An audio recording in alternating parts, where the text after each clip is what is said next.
Уважаемый председатель, уважаемые главы делегации, ваше превосходительство, сегодня я выдвигаю безотлагательный призыв к этой конференции сторон 28 к запуску нового глобального диалога, который будет сосредоточен на ключевом взаимодействии гор и климата.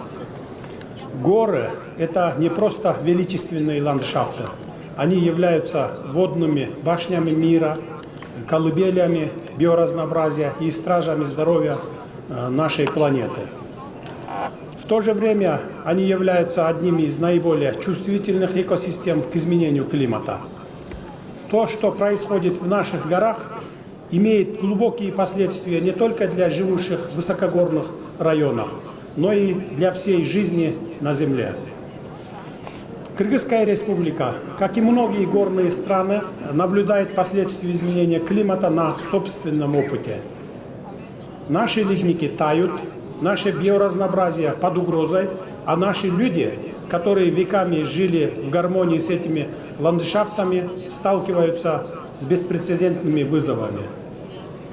В октябре этого года генеральный секретарь ООН Антонио Гутерриш, обращаясь с крыши мира рядом с Эверестом, привел тот факт того, что Непал за последние 30 лет потерял треть своих ледников. Такая же ситуация наблюдается и у нас в Кыргызстане.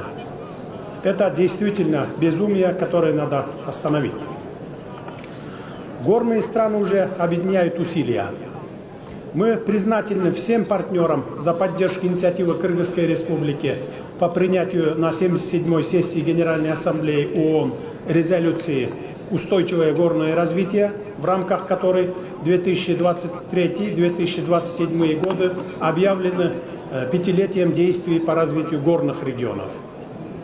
Хотел бы поблагодарить правительство Андорры, Непала, Бутана и других стран за совместную работу по поддержанию этой инициативы. Наш совместный призыв к новому механизму диалога не только о горах, это о глобальной климатической системе.